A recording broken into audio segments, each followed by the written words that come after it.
Hai semuanya, kenalin aku Nina. Di sini aku mau membahas berbagai hal mengenai penyakit mental dan saat ini aku mau jelasin gimana cara dirawat inap dengan penyakit mental. Terutama pakai BPJS ya. Oke, jadi aku sudah pernah dirawat di RSCM Bangsal Jiwa itu 3 kali dan 2 kalinya itu pakai BPJS. Jadi ini pengalaman aku ya.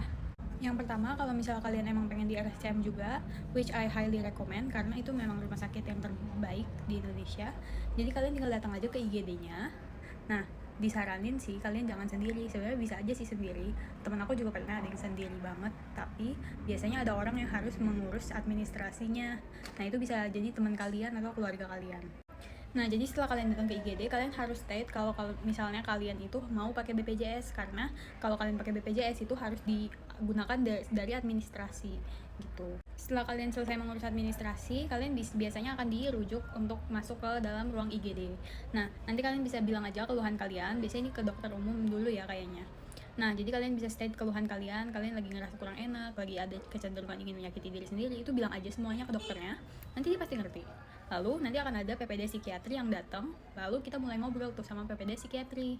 Nah, kalau kalian datang sama keluarga, biasanya keluarga juga akan ditanya-tanya. Tapi perlu di note, kalau misalnya ada hal yang sensitif yang kalian gak mau keluarga tahu, kalian bisa bilang aja ke dokternya. Dokternya gak ada hak untuk bilang hal yang kalian rahasiain ke orang tua kalian. Nah, setelah cerita-cerita panjang sama dokter, ini proses yang paling lama nih menurut aku, yaitu nungguin bed yang kosong. Biasanya kalau RSCM itu bangsal jiwanya sering full, jadi mungkin pas kita datang ini mungkin ada pasien yang besoknya baru mau keluar. Nah, jadi kita nungguin pasien yang ini keluar baru kita bisa masuk gitu.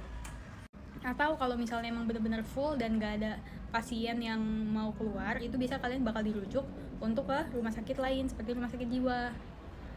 Pokoknya di sini kalian setelah ngobrol-ngobrol sama dokter itu kalian bakal nunggu lama banget dan perlu di note kalau di IGD itu dingin banget, jadi kalau bisa kalian bawa selimut, tapi selimut yang kecil ya, supaya bisa dibawa masuk ke bangsalnya gitu, karena kalau selimut gede takut untuk mencekik gitu, jadi nggak bisa dibawa masuk ke bangsal gitu. Nah, udah setelah nunggu lama, kalau misal kalian dirujuk, kalian bakal dibawa bisa pakai ambulans atau bisa kayaknya harus pakai ambulans sih. Nah, tapi kalau misal kalian emang dapat bed di RSCM, kalian bakal naik ke atas, dibawa ke gedung A, dan ya udah kalian bakal dirawat di situ.